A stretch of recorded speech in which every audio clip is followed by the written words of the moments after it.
রাস্তায় ঘাটে লুচ্চা লাফাঙ্গা বদমাইশ ছেলেরা ঘুরে বেড়াবে বলে মেয়েরা রাস্তায় বেরোবে না, চাকরি বাকরি করবে না, নিজের পায়ে দাঁড়ানোর স্বপ্ন বালিশ চাপা দিয়ে রেখে দিতে হবে? বাহ, এরকম মানধাতা আমলের ভাবনা এবং কথা আমাদের আধুনিক পরিবারে বলা হচ্ছে, এটা ভেবেই তো আমার অবাক লাগছে।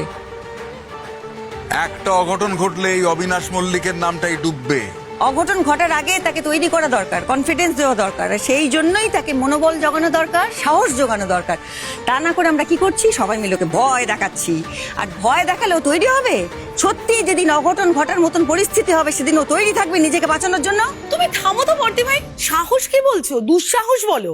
এই যে তোমার মেয়ে আজকে ওই রূপাইয়ের বাসে উঠে না দুঃসাহস দেখিয়ে ফেলেছে, দুঃসাহস। প্রচন্ড অন্যায় করেছে ও। আসুক না বাড়িতে একবার, ফিরুক, তারপর দেখাচ্ছি মজা ওর আমি। দাঁড়াও। শোনো, ওই রূপাই মেয়েটার ছায়া মারানো উচিত হয়নি শালুর। ফল কিন্তু ভালো হবে না, আমি বলে দিলাম। শোনো মেজো বৌমা, তুমি যদি মেয়ের ভালো চাও তাহলে অবিলম্বে মেয়ের বিয়ের ব্যবস্থা করো। আগামী রোববার আমি দত্তদের খবর দিচ্ছি, তারা মেয়ে দেখে যাবে। তারপর মেয়ের বিয়ের আয়োজন করে মেয়েকে যত তাড়াতাড়ি পারো দত্তদের বাড়িতে পাঠিয়ে দাও। বাহ, চমৎকার। মেজো, শিগগিরই মেয়েকে শ্বশুর বাড়িতে পাঠিয়ে ঝাড়া হাত পায়ে বসে থাক। চমৎকার বলেছেন, প্রকৃত গার্জিয়ান আদেশ করেছেন যে। দেখো মোহনা, এনজিও করো বলে ভেবো না যে সমাজের সমস্ত জটিলতাটা বুঝে গেছো। Sorry to say. যাক, ওকে বলে তো কোনো লাভ নেই। তোকে বলছি, কিছুতেই শালুকে চাকরি ছাড়তে দিবি না। আজকালকার দিনে ছেলে মেয়ে নির্বিশেষে সবাইকে লড়াই করে বাঁচতে হয়। বর্দি, আমার কিন্তু মেয়েটার জন্য খুব ভয় করছে। ওই দেখো, ভয়ে কি আছে? তুই মা হয়ে যদি ভয় পেয়ে যাস তাহলে ওকে মনোবল জোগাবে কে? ভয় পাস না, একদম ভয় পাস না। আর আমাকে যদি জিজ্ঞেস করিস তাহলে আমি বলবো যে আমি তো এনজিও করি।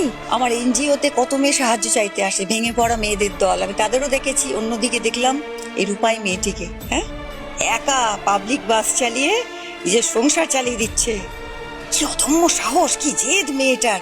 কি দেখে শেখা উচিত কিভাবে লড়াই করে বাঁচতে হয়। তোরা সবাই রেডি তো? মেরে সব কটার হাড়গোড় ভেঙে দিবি। আগে ওদের হাসপাতালে পাঠাবো, তারপর বাকি কথা। আমাদের মেয়েদের জিনা হারাম করে রেখে দিয়েছে ওই শয়তানের বাচ্চাগুলো। আগে সব কটাকে আজকে পিটিয়ে মারবো, তারপর ওদের যে জোয়ার ঠেক মদের ঠেক সব আছে না, সেগুলোকে ভাঙবো। কেউ ভয় পাবি না, একটা কেউ ভয় পাবি না।